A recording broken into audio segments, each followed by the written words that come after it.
Welcome to By-The-Bywater, a podcast on the Megaphonic Network. I'm Ned Raggett. I'm Oriana Schwint. I'm Jared Pekachek.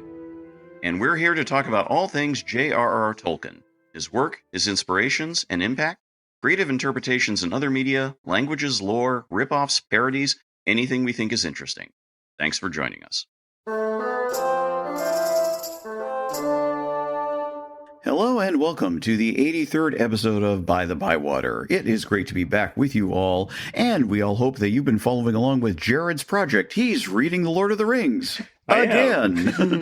What's the story with that? What is the story with that? Well, I wanted to read it anyway, because I do roughly once a year. And this time I was like, some other people that I really respect are doing their own Tolkien reads. I want to be a cool kid too. I'm gonna blog my way through it this time, and it's been fun. I feel like every time I read it as an adult, I appreciate it more. Like when I was a kid, I was just like, "Oh, this is one of my favorite books. I'm gonna read it over and over." And now I'm like, with more critical eye, more discerning eye. There's more to appreciate. I get madder about some stuff than I did when I was a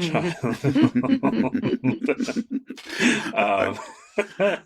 A good balance. I have to say, and we should let people know that in case you haven't seen the various posts, the way you can see this is through Jared's Patreon, so Yes. we'll throw in links, so follow along with that. The thing I appreciate, I don't think I mentioned yet, is how you're sort of turning it into an illustrated edition with your commentary, Right. one per chapter. I really like that. Was that always the intent, or? No. I was like, I gotta do something to make this stand out. It grew in the telling, as you would The quality say. of the prose is really, it's not shocking, but our listeners probably already know Jared is Yeah, did you very know I good. write? Yeah, he's like a very accomplished writer, but it's genuinely just a joy to read. So Yeah, I completely agreed. Every time it's another chapter delivery, I'm like, wonderful, and I set aside time and read it. And it's great. So. It's great to take a break from doom scrolling. Yes, Right. Yes, it is. Yes, it is. So we will say that. So, and yes, I can also say, as my co-hosts know, that Jared's writing is now officially mom approved, as in my mom. Yeah. And I will say, if an 81-year-old woman can appreciate the West Passage, you can too, and I'm sure you all have. But It's fun for all ages. Yes, it is. So appropriate for everybody. Meantime, we're going to apologize in advance for any snowmobile or related noises out there because Oriana is snowbound, sort of. Yeah, What's happening in New York? It's not that bad. It's I want to say it's about a foot. I was just out a little earlier. Very fun, but yeah, there are people who are running snowblowers and the plows are coming by. So there may be. I think we'll be okay, but yeah, listeners, just in case, you might catch some snowblower noise. It just adds gritty realism. The ambiance, really. We're a scrappy little podcast, We don't have the big I heart Thank big you. bucks. The other thing we've been told is that Oriana's husband is watching the tribe of his people, aka Patriots, do their thing. So we've been warned that in case there may be occasional odd noises, depending on how the game is going. Yeah, the game is not going super well as of this moment. So we may hear the occasional, bellowing, I suppose. Don't kill me, Steve. I don't care about football. The only thing I ever care about in football is that the Patriots lose. Even I after don't all know this, why. they've been bad for so long. So I have no beef with the Patriots, except that I kind of have an issue with America, apparently. But sure. I don't know. I don't know what it is. You grew up in the era you did. We're not going to sidetrack too much here, but I will say this. You grew up when, the Patriots were this all-conquering force. The most annoying team in football, the most annoying fans in football. Are we gonna lose any listeners over that? Yeah. Whereas I grew up, I was born in 1971. The Patriots were kind of like, in my growing up experience, were equivalent to like something like the Tampa Bay Buccaneers. It's sort of like you got a goofy logo on the side of your helmet and nobody cares. Patriot like hat. I like the old logo. It's so funny. Its own goofy way. Having sidetracked enough, we should probably get on to other things here. So, but in any event, so yes, and this will come out. This will come out a week before the only bowl bowl that matters, the puppy bowl. So anyway, moving on from that. So this going on to other things, kitten bowl too, I suppose.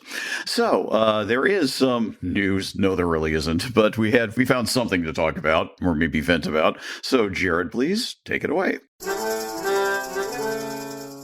It is a very dry season for anything in terms of active Tolkien news, quite honestly. But besides the looming threat of whatever the third season of The Rings of Power is going to be, there's been a hair more news and speculation on the new Peter Jackson-affiliated film, The Hunt for Gollum, which we want to make clear we have an equal amount of suspicion about. It's all in rumor mill territory, but it's fairly unsurprising that the word is out that there's going to be a new actor cast for Aragorn. Even with whatever digital de-aging is out there these days, it seems clear enough that Viggo Mortensen has moved on from the role. So somebody's moved on from these movies at last. There was a flurry of typically unsourced info that Henry Cavill was being considered, but beyond that, your guess is as good as ours. Beyond that, more concrete information has emerged beyond Andy Serkis being the director. Jackson will be the official producer, while Fran Walsh and Philippa Boyens will be co-writing the script with Boyens' daughter, Phoebe Gittins, as well as Artie Papageorgiou. The latter two were the writers of The War of the Rohirrim, so I guess we'll all get to see if there are any large cartoony hams in this one as well. I had forgotten the ham. Oh my god! I remember we talked about it in our episode about it. It's like the movie starts, and what's the first thing we see? We see a hero wielding that thing like a sword, so the eagle can come get it. And I'm like, we're gonna be in for a ride, guys. God. Yeah, I don't know. Must be nice to be, the daughter of the original screenwriters. It's amazing how it works. Yeah, but otherwise, yeah, this news as such, it all leaves me cold. It's sort of like, whoever's gonna, oh good, more Rings of Power. Oh, good, more Hunt for Gollum. Like, you're right. Yeah, I'll tell you one thing though. This was unexpected. Now, I'm not saying he should do this. Of course, they shouldn't be doing this movie in the first place. But if one must and all that, and if the idea is that, I can see some rumors like, well, they need a slightly younger Aragorn. It's like, no, you don't. It's supposed to be like that same time period. Give me a break. It's just a little before, the main narrative starts. Is that if you wanted somebody who, based on the role that I have been watching him in the past few weeks now, that could actually probably pull it off, ironically, is Stuart Townsend, aka the guy who was originally cast to be Aragorn.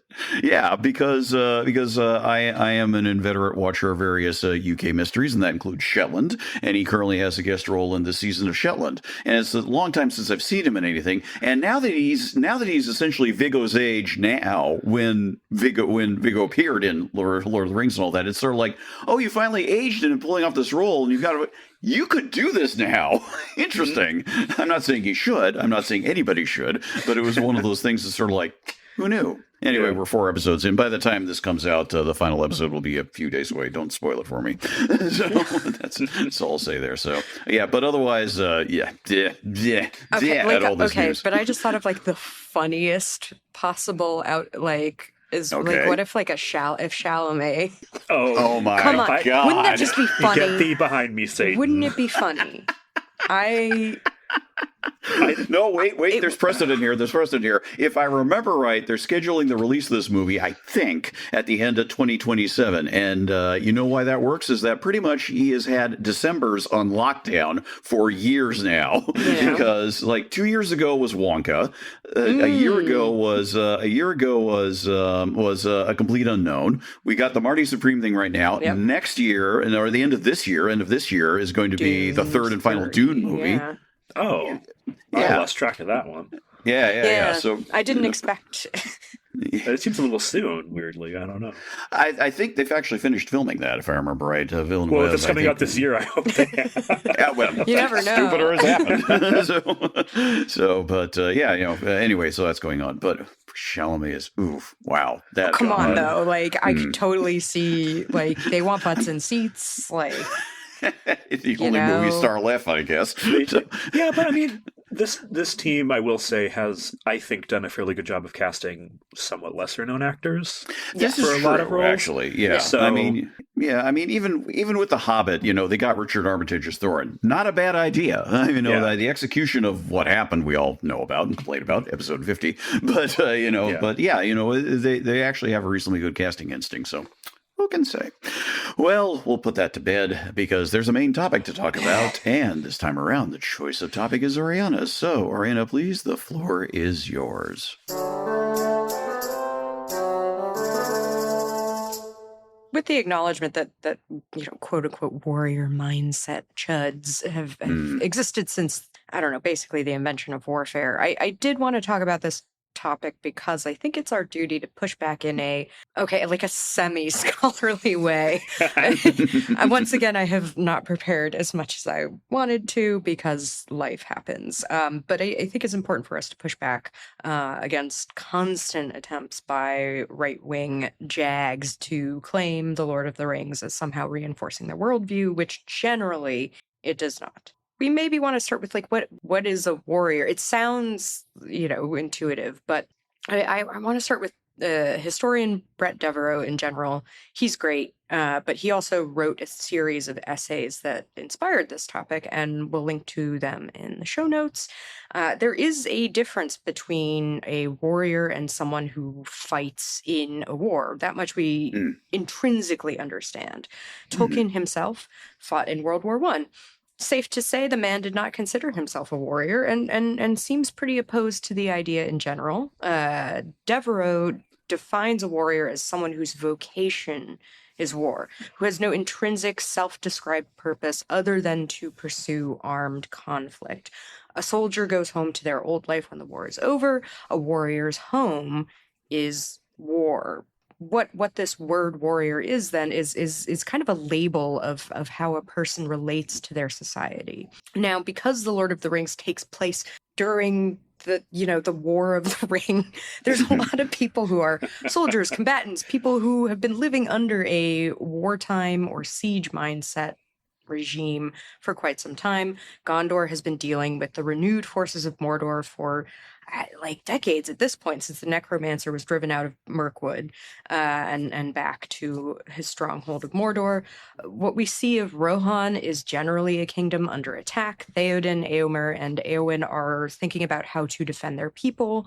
The Rangers have been living under a wartime mentality for generations, or have they? We'll put a pin in them for now. They might be something interesting to talk about. But I think it's significant that at the end of The Lord of the Rings, we don't really have warriors in our Devereauian sense. Certainly not among the main cast. No one goes off to continue fighting in Harad. Like Legolas and Gimli surrender to the Gaycation, a reference that I will simply not be explaining. If any of our readers are way too into Reddit, you're welcome. Éomer and Aragorn are monarchs who have other things to do. Faramir, who famously does not love the sword for its brightness, gets to rebuild Ithilien with Éowyn, who puts up her sword and shield. Pippin and Merry scour the Shire and then take over for the Old Took and Master of Buckland. The only member of the Fellowship who feels like he might have fit this mold of person whose vocation is war is Boromir, and he's killed off pretty quickly. There's also another group of people who are not the Rangers that we will talk about later. So first of all, do we kind of agree on this definition of warrior, or do you guys think of it differently? And what might I be kind of missing in this assessment, this first assessment? Jared, do you want to go ahead with that one? Oh, I think that makes total sense. I don't have anything to elaborate on. Hooray. Yeah. I'm just I get it. I guess the only thing I don't know if I would disagree with, but I feel like a lot of people do understand warrior as just like somebody who does war and not somebody whose vocation is war. Even if I think that definition is correct, I think the popular understanding maybe is a little more inclusive. So, but that's maybe neither here nor there. I think that's a good point. And as for me, well, I could go deep, as my co-hosts know. My dad could fit that description for many years. My father was a graduate of the U.S. Naval Academy in 1962, and after that point served for 30 years as a naval officer in a variety of positions, rising up through the ranks. I'm not going to detail his career, but it was long and very successful, primarily in the submarine fleet, but with some surface fleet and other stuff based on the ground. around here and there along the way. And it's, how to put it, being any kind of military brat is its own thing, but there are different levels to that. If there's a commonality to it, however, is the fact that one or both parents, depending, in the military, you kind of get you get the idea that ultimately a part of your life is ultimately not your own. And there's a lot more I could say about this that doesn't really get back to your key point that you're trying to raise, so I'll try and tie it back in.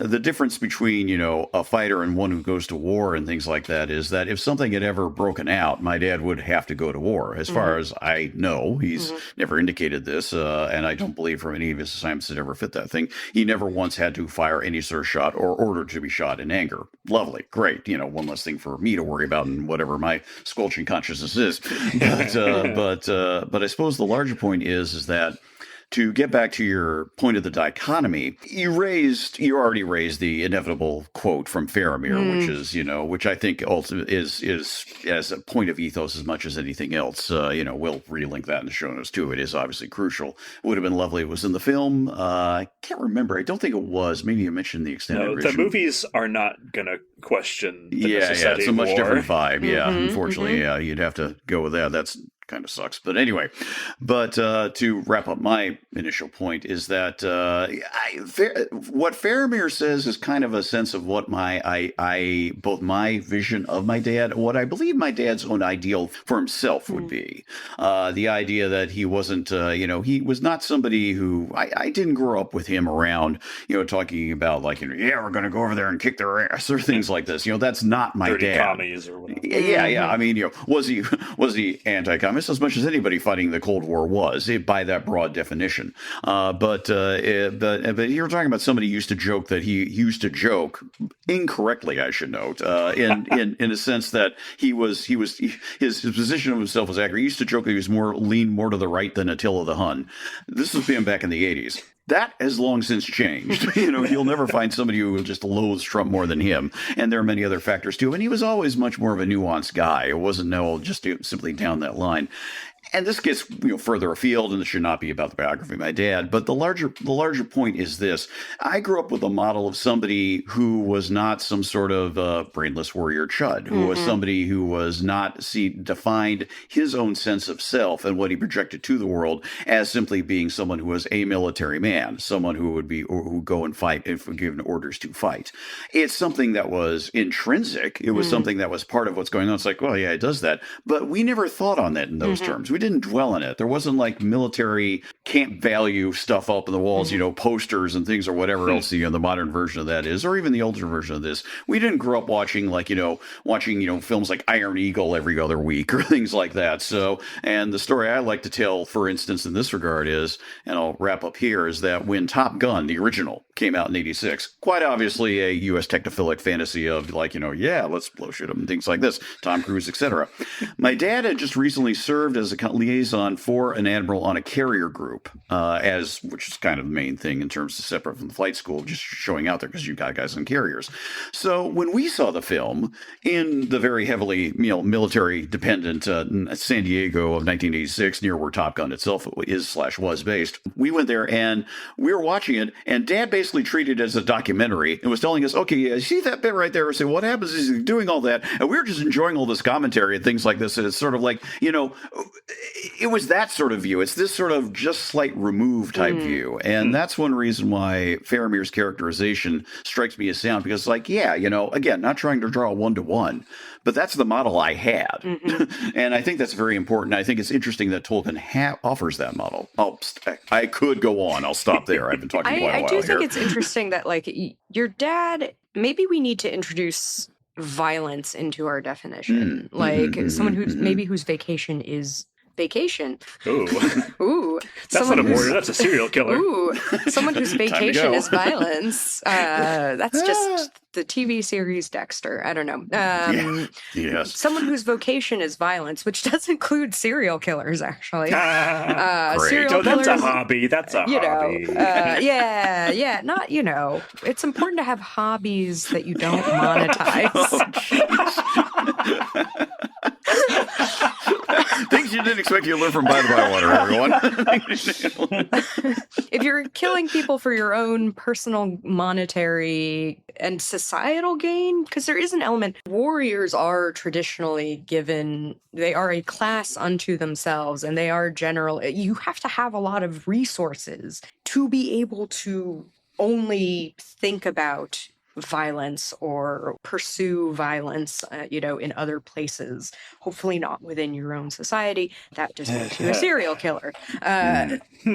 So that maybe leads us into the orcs, which are the big question here, which is, are the orcs the sort of warrior society within Tolkien that like is unambiguously an unambiguous like a warrior society, because we never see them outside of a military or violent context. Even in The Hobbit, like those goblins in the mountains seem more like a military unit than a settled society, and but the problem is they also talk more like soldiers than warriors. Like they don't behave generally like the orcs that we hang out with are brutish and violent, but they don't really view it as like a noble pursuit. Yeah, they're always whining about their bosses and stuff, yeah, which I love. I do think The Hobbit is an interesting wrinkle in that the narrator talks about what goblins enjoy, and it's like wheels and things blowing up and stuff like that. So there is a class of orc society that is mad scientists. And we never see them. And I wish we did. The Nazi scientists man. of orc,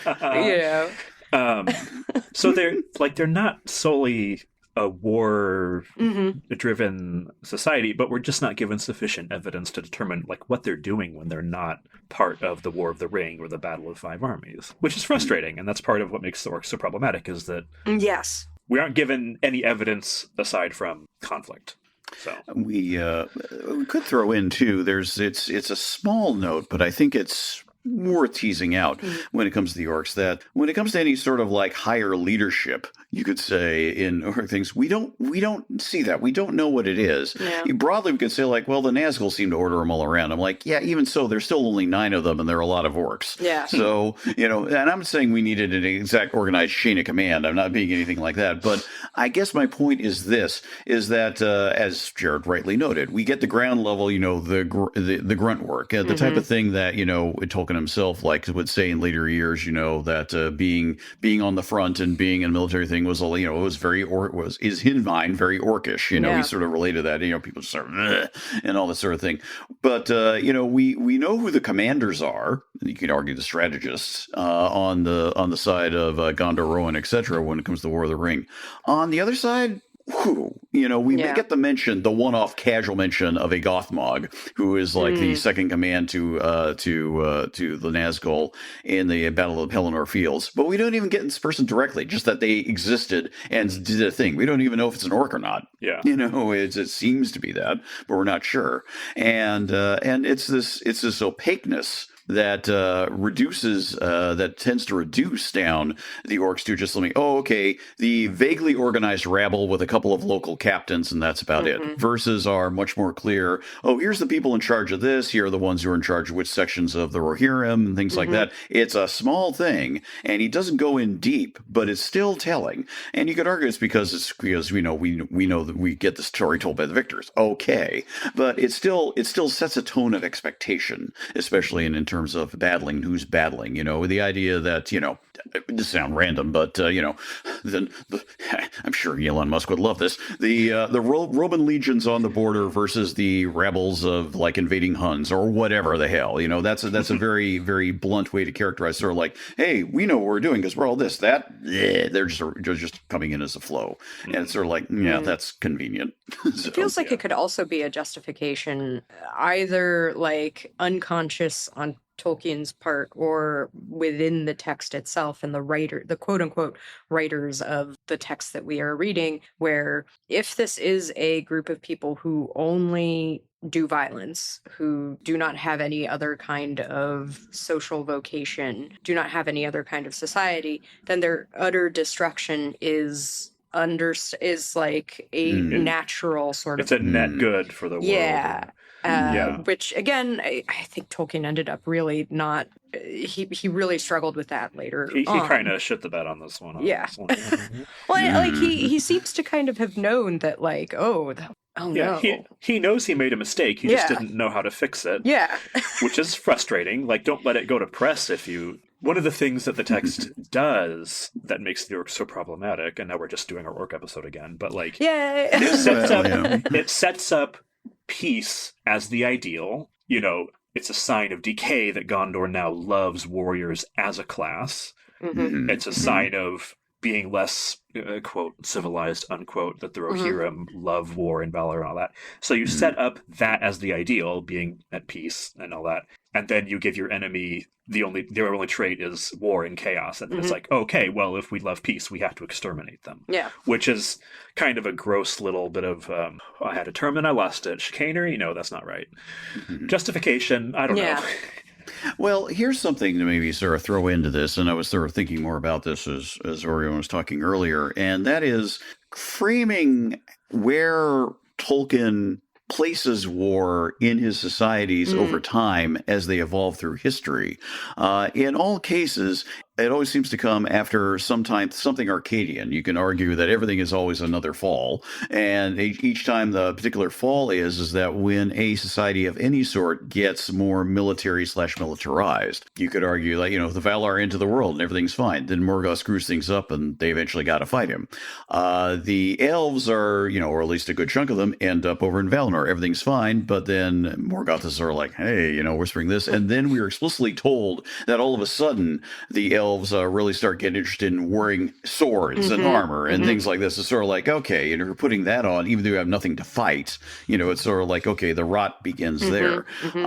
We have in basically the history of Numenor is the classic example of it. Yeah. Aldarion Horrendous, to link back to that one again, is essentially like the turning point, sort of like, okay, if whatever decision we go, what will happen? And it means one of two things. And eventually the king is sort of like, I can't make this decision, whatever is going to happen. But he already sees the road where that's going to go down, realizing that there's an opposing force and even 500 years of peace is not enough. And we all know what happens after that. So it's like this recurrent thing that's sort of this undercurrent, this flow throughout the history of Middle Earth. I mean, there are other examples one can bring up, but it's an interesting argument to my mind because Tolkien seems to be thinking the ideal thing was at one point everything was perfect until then. And I'm like, is that actually human history though? I don't know. I think it's a little different there. It is complicated by the fact that we're only getting one perspective, really. Right. Like, we're seeing what it's like for this part of the world over and over. So maybe things are less alternating up and down elsewhere. I don't know. I doubt it because it is Tolkien. True. Well, something else I was going to bring up is the scene in the Ithilien battle sequence, for lack of a better term. The one where Sam famously sees the Oliphant and all that. And, of course, there is the one famous thing, which did end up in the extended version of the films, thankfully, although it was Faramir saying it, the idea that a soldier falls. And then you have Sam wondering, in a flash, it's sort of like, what his name was, how was he cozened? Was he brought here by lies? And things like this. And, that strikes me as something that, Tolkien might well have thought in his own experience on the front. There's something about that that's worth unpacking. The thing that suddenly strikes me that I never really considered before is like, could you apply that to people who are on the fringes of Gondor being over to Minas Tirith? Sort of like, hey, you gotta go, and all that. Is that honest service, or were they cozened into thinking about coming to something that they didn't necessarily care all that much about? That's one of those things that isn't dwelled on. You gotta wonder. I'll throw that out as a tease, but the other thing I'd like to sort of point out, and this maybe sort of steps back a bit to what Oriana was saying, sort of saying this up earlier, is how we get a vision of two particular soldiers on the Gondorian side, and that's that little conversation that Frodo ends up overhearing and participating with the two soldiers that are sent to leave watch over the hobbits after Faramir first encounters them. Then they have to go off and deal with the invading column, and eventually Frodo hears them talk and realizes they're speaking speaking Elvish and sort of inquires gently. And we don't get a sense of a conversation with them. But we do get a sense of that these two guys are supposed to be just quote unquote regular Gondorian soldiers, albeit of this particular strike force variety that are out there, so presumably a little more elite than others. And the perception is that these are people who are intelligently thinking about their situation and dealing with it as they can. They're not necessarily meant to be the leadership, but it's the idea of sort of like, okay, you don't get a sense of them as anything else but warriors, which I think is to Oriana's point. So it's sort of like, okay, these may be the pros, and this is what they're talking about. But I always got an interesting vision of this sort of just quiet, weirdly human moment, for lack of a better term, precisely because it's not them going like, duh, kill. It's more sort of like, well, this is what we're dealing with, and this is how, and things like this. It's sort of like, it's an interesting kind of agency, It's hard for me to tease out. I will have to go reread that sequence, but we don't really get anything else like that in anything else anywhere else in Lord of the Rings. This sort of, we get complaining orcs in their role in the war. Yes, we do. Okay, fine. Meanwhile, these are the only ones where you get sort of humans on the ground in this kind of level discussion. The only other human I think who sort of fits in that particular role would be someone like Baragond in Return of the King, and that's a different dynamic and a different situation. This is more interestingly unique to my mind. Yeah, it's a shame that we don't get. I understand why we don't get it, but it is a shame that we don't get an equivalent moment for like Haradrim or something. I don't know how you would, because they don't speak Elvish. Nobody can eavesdrop on them. Yeah. Right. Yeah. But it's if it was important to him, or if he thought of it, he probably would have found a way. Could have found a way. Yeah. Le Guin, I feel that's the Le Guin version. Yeah. As we have that perspective. Tolkien just couldn't quite get there. No. Just couldn't quite do that. He was close. I think that the older I get, the more I disagree with so many of the adaptation choices in the movies. One of the ones I think is absolutely correct is giving that moment of empathy, I suppose, to Faramir rather than Sam. Interesting. Okay, all right. Because it's not that it doesn't make sense for Sam to think that. It's that having Faramir recognize that there is an other side to this that he's not aware of is, I think, right. Like, that feels right for Faramir to be that self-aware is the wrong word. Empathetic is probably the wrong word, but he's capable of seeing the flaws in Gondor in a way that Boromir and Denethor are not.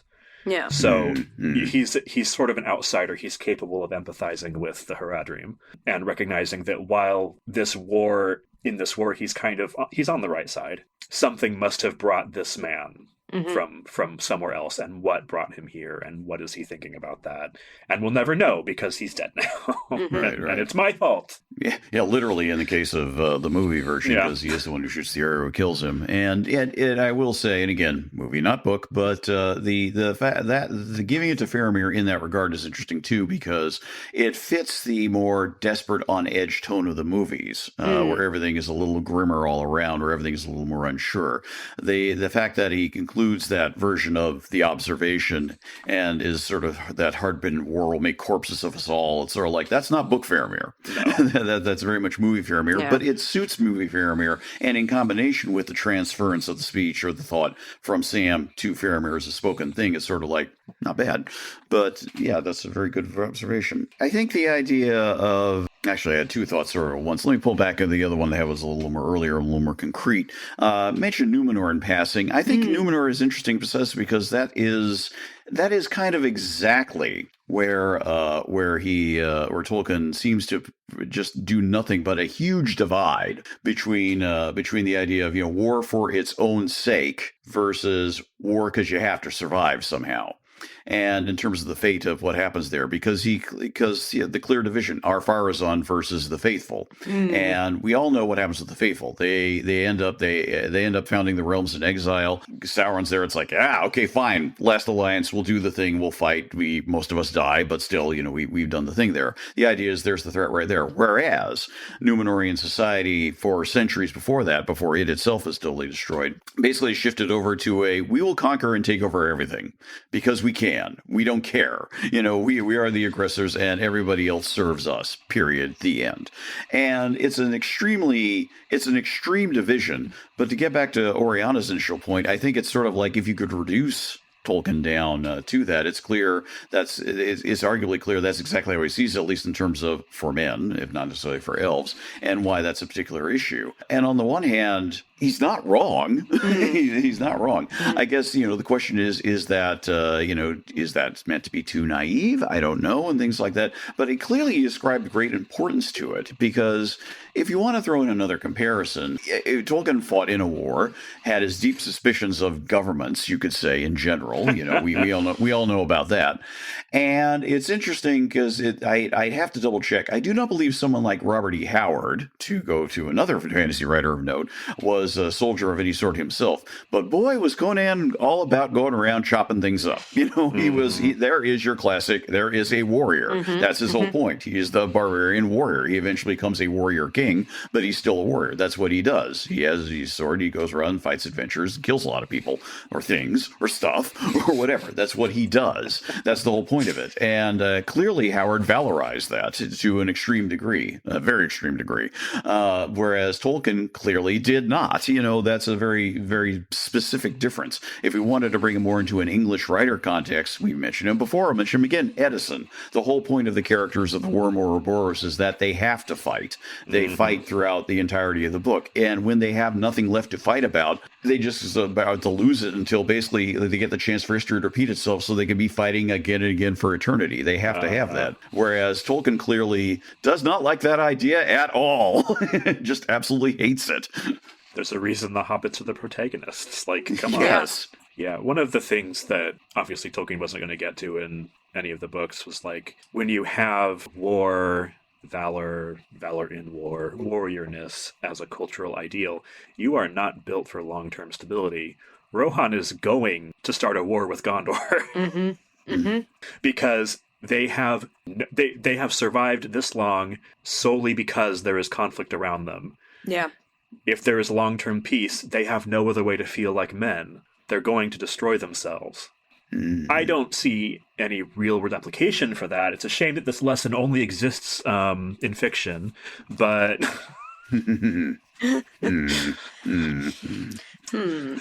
Yeah.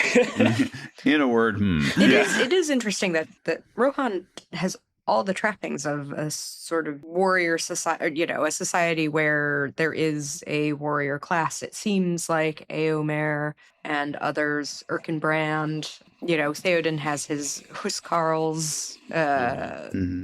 It seems very set up as this society with a class of warriors, and we don't get to, like, we only see the context in which that's a good thing, that's helpful for the defense of Rohan.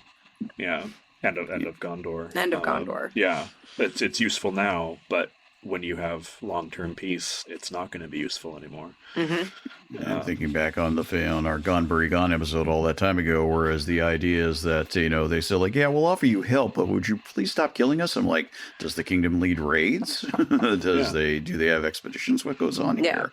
So is it even worse where it's just kind of individual lord type Rohirrim go out and hunt for sport? Like, oh my god. Yeah, that's dark. Yeah. It is dark, but it's there. Like, it's not. We're not putting a spin on it. It's literally happening in the book. Right. Yeah, I mean, you could say that Tolkien, advantageously for them, or for him, I should say, rather than them, creates enough constant external threats that he's threatened Gondor over time that basically sort of like, see, we've got to make sure we have something going on here because look, it's another horde, or the Corsairs of Umbar down there. They're going to come up and do a thing again. Sometimes we hold Umbar, sometimes we don't. When we don't, they try to kill us again. So what do we do? And, having that sort of thing there, however much you might, meant to replicate some part of human history or not, things like that. So is the type of thing that's an excuse to go on. And to your point, Oriana, earlier, way earlier in the episode, there is the small bit in the appendices indicating that whatever else, Éomer and Aragorn do still go out and fight together and do fighting on other foreign fields, like, things like that. There is that brief mention of it. So there's some future wars down the line in some context. Border wars, expansionist things, we don't know. But the idea is that they're supposed to be the banners of Gondor and Rohan go flying together. It's sort of like, for what purpose and why and how? We do not know, though, and arguably just, there's no reason to say. It's interesting if we want to throw in some others. We've been talking about predominantly human societies, but of course we have the elves and we have the sense of, wars. We got the Silmarillion is defined by a series of battles of being on military guard and things like that. The War of the Jewels. The War of the Jewels for centuries. We've got that. We can bring that. There's also the dwarves, who we don't see necessarily as warriors, but clearly are. We have an army that shows up in the Battle of Five Armies. It's a small, compact one, but it's there. We have the stories of the conflict between the dwarves and the orcs at Moria, the conclusion of the outside there, where there's a huge annihilation on all sides. So we know that there's also this sort of like other species have this sort of things have this sort of impulse going on. But something that sort of occurred to me as I was thinking more about this topic is, for all that, we get, a couple of very striking big battle sequences, obviously, in Lord of the Rings. We all know that because, of course, the movie's picked up on that to a fault. But it's not the constant story, which is obvious. But I want to bring this back and sort of frame it another way. There are narratives that could be so centered about all days, let's say, the exact military decisions or things like that of everything what's going on. Instead, we're sort of giving on-the-ground observational points of view for the most part from characters, what they're doing at the time in the middle of big conflicts, which to my mind strikes me as sound. That's actually what happens. Everyone's only seeing it if you're there through your own particular lens. But it's a very... he's not, I would say, he's not really a writer of war. He's a writer of conflicts, but I don't think he's actually trying to talk about war in great detail in that way. I think it's more the fact that certain big things happen, but he's not dwelling on that as the central points of all his narrative stuff. Instead, it's sort of what's around it, or the individual moments within it. And it may seem a little vague in me talking about this, but it's worth noting that in terms of the stuff, in terms of the big battles in the Silmarillion, for instance, we don't actually get a lot of detail about any of them. The most we get is the Battle of Unnumbered Tears because it's so utterly catastrophic. And we do get very specific moments in that. We may also get in the earliest version of the Fall of Gondolin. That's a military action. We get a lot of specifics in that. But it's not really where his heart is. It's not where he's living. It's something that's just part of larger sweeps and stories and other things that's going on.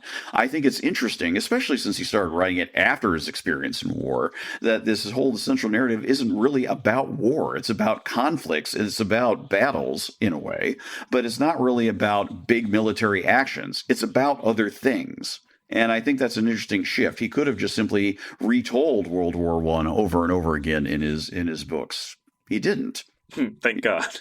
Yeah, exactly. No, he's definitely more interested in what's happening on the periphery. Like if you look at the Battle of the Pelennor Fields, that's actually not a very long section of the book. What is long is all of the buildup and the siege and all of the stuff that's happening emotionally within the city. And then the battle happens in a chapter or something. And then we're back to now we're dealing with the fallout, Aragorn healing people, all of this stuff that has nothing to do with it's not the violence, it's the aftermath of the violence. So he's much more interested in what goes along with war. He's not, we're not getting detailed blow by blow accounts of, I don't know, Eomer swinging his sword or whatever. Right, and it's related to that. Arguably his most detailed discussion of what exactly happens in the battle is at a remove, because he basically says, and it was sung about in Rowan afterwards, we get a good chunk of poetry. That actual poetry, this idea of something after the fact, here's what happened. He's not talking about it in the moment. Instead, it's sort of this little retrospective, perversely, retrospective insertion from the future about what happened. And that's an interesting distancing. That way he almost doesn't, quote unquote, have to write about it. It's sort of like, in case you're wondering about some of these names, Forlong died, for instance, you find out, and some other people, it's sort of like, okay. You learn along the way that Halbarad died. You don't know how Halbarad dies. You just know that he did. Whereas another narrative might have concentrated on that. For instance, because he's a character who speaks, we learn about, it's like, hey, and all of a sudden it's like, he's gone. R.I.P. Yeah. We barely knew you. Yeah. Or just, or how, like, how we learn about, the whole, again, military action, if you want to call it, Aragorn, etc. Everyone passes through the paths of the dead. We see them. The idea is they go down there, they go into the darkness. Then all of a sudden the ships show up and it's them. It's like, well, what happened? Oh, well, we did this. And what did you do? It's sort of like, well, we did this and that. And it's sort of like, wait, what? It was so scary, but we did it. Actually, some of that, again, we have this, like, what is, like, subconsciously happening in Tolkien's head and what is, like, intentional via this structure of this book that is being, written, quote unquote, by different people. And Jared, you're reading a book. Yeah, Michael Drout's new book, The Tower and the Ruin, which is really, really good. But yeah, it's just about there was like a passage you shared with us that like oh yes, okay, like so some of this like lack of detail in these battle scenes, how much of that is Tolkien not really caring about the details of combat versus how much of it is the quote unquote writer of the Hobbit writing this wasn't there, didn't care. The Hobbit writing this is not a warrior chut. Hobbits don't care about war. They don't have the warrior mindset, which is why we don't have them around anymore, I guess. I don't actually. No, they're still around. They're just in hiding. I identify as a hobbit. I grow ever stouter, and I'm quite short. So we heard it here, I had folks. some adventures in my earlier days, but now I've settled down. Settled down to write your... Write my memoirs. Hey, there you go. It all ties in. Oh my God. Actually. I was thinking this will cause, groans of, oh gosh, that from you all. But I was thinking something at point. I remember we talked about it briefly when we did the episode on the time, way the heck back, the Silver Call duology by Dennis McKiernan, is that he was somebody who had, like Tolkien, served in the military, served in the U.S. military. He did not fight in the Korean War, but he was drafted and he did serve some years in the military in the early 50s at that time. And how that book, whatever its many flaws, its own portrayal of war was more specific in terms of how does a moving army function. He was very particular about that. He was very particular about that. Well, oops, all details. Oops, all logistics. Yeah. It's sort of like you get all the whole colored wagons deal and things like this, and the idea of like keeping up troop morale and all the rest of it. And this is something that obviously interests him, and he puts it into it. And you're sort of like, okay, whatever.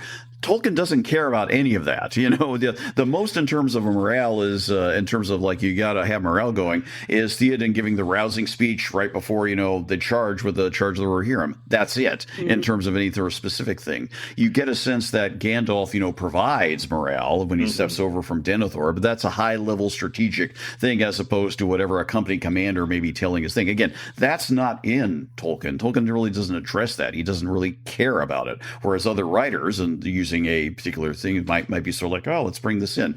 And it is one of those, I think, classic people mistake Tolkien for being something other than what it actually is. That I think is a really sort of key thing. It's sort of like, it's all about the fighting. It's like, it is not all about the fighting. No, you're thinking of the movies. Yeah. You're thinking of the movies. Yeah, you're thinking about Aragorn chopping heads off, stuff like that, just. That does bring up, we haven't talked about Gandalf. However, Gandalf's vocation is to deal with Sauron, right? That is his purpose. That's why he's here. And he does do, battle-y things. But then when his time, he just goes away. He's like, all right, I did it. Adios. Yeah. We don't know if he gets to just kind of go back forever and chill in the gardens of Lorien. Maybe. I assume so. Yeah. He had the one task to do. Right? His other vocation is like morale officer for Middle-earth in a lot of ways. Tolkien does, I will say, care about the morale of Minas Tirith. There's that long section where the city's under siege. It's being like bombarded with the heads of Gondorian soldiers, and there's all of the Nazgul are flying around bringing despair. And Gandalf is doing what he can, but he's only one person. And like a mention of like wherever he came, people were felt lightened or whatever. But then he goes away again, and it's like, oh, it's back, because there's not much you can do under these circumstances. Yeah. Like what.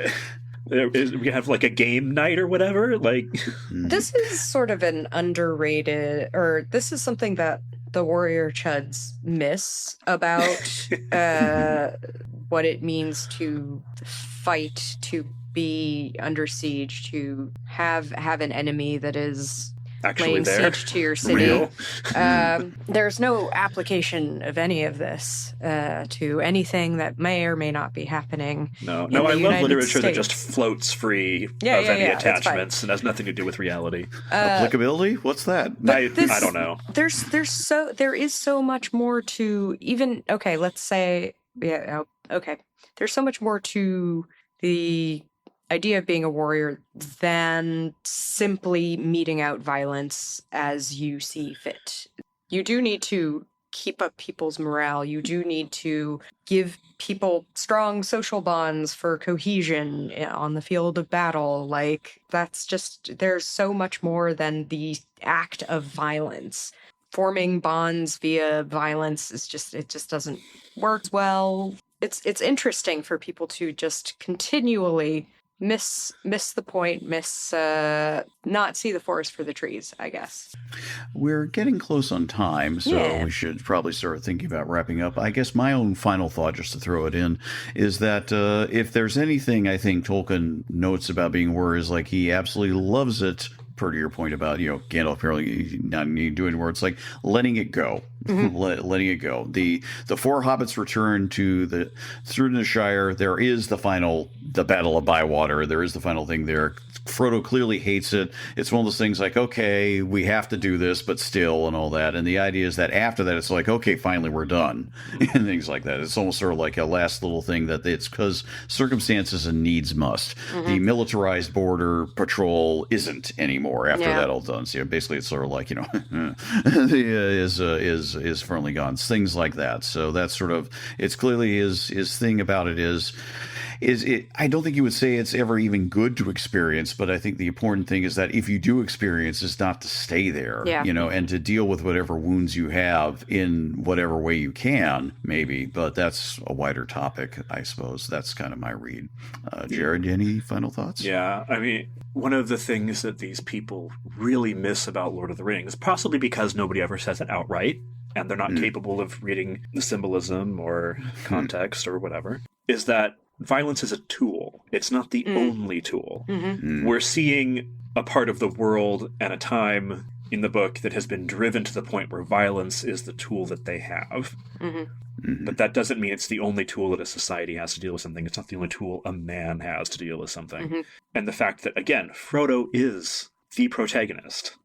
He's not a warrior. I don't think he ever commits more than maybe 2 acts of violence, and they're not stabbing people. Like, so these warrior chud people are completely misunderstanding Lord of the Rings. And there is stuff in there you can use to justify a right-wing worldview, because it is Tolkien.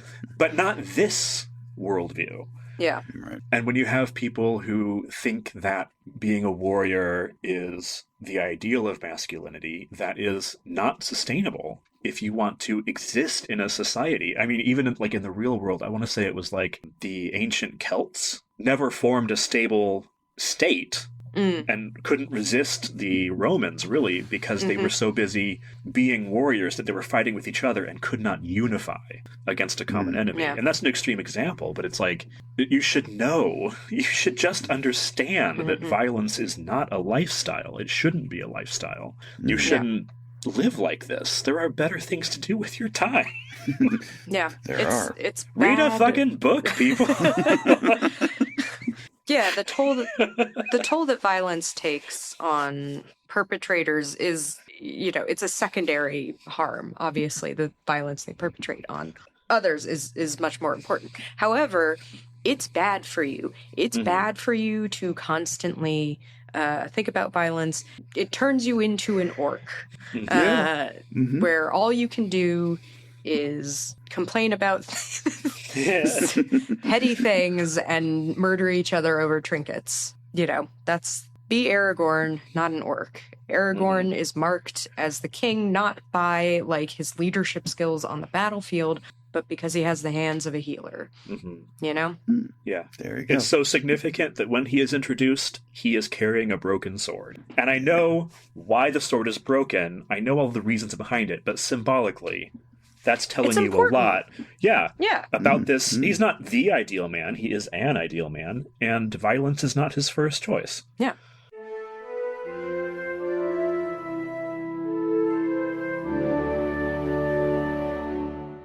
Okay, it's now time for the choice of the next episode's topic. The choices come around to Jared. What will we be talking about next time? I was going to be like, let's talk about Lord of the Rings as post-apocalyptic literature. But then I was like, oh, if we're talking about this time, maybe we don't want to follow it with that. So we are going to talk about Donald Swan's album, The Road Goes Ever On. Oh, shit. All right. Okay, great. I am hoping can be easily located. I want to say Surely. it was included in some of the re-releases and things over time of the spoken word stuff, but I'm not positive. Yeah. I believe to Tolkien the spoken word stuff because the album is split. I remember the album is split on two sides, but we'll get to that. We'll get to that because the album is not what you're talking about, which is the book, and that's or we're talking about both. The book is probably harder to find without paying a bunch of money for it. So I would like, if possible, to avoid that. I would like to avoid spending $500 on a first edition of The Road Goes Ever On or whatever. It's probably more than that. I don't know. But the album with the spoken word stuff and the songs, I want to talk about that. I want to talk about the music. Yeah. Specifically that's great. this music, but I know other music will come up. Oh, yeah. No, that's a fantastic choice. I've been half thinking about how can we do this? Let's take the bull by the horns and we'll do it. That'll be great. So I'm looking forward to that for sure. So, and if you're wondering what is this Donald Swan thing? You're gonna learn. So, and we'll have more at that time. So thank you all very much for listening. It is greatly appreciated. You can find us as always at megaphonic.fm/By-The-Bywater.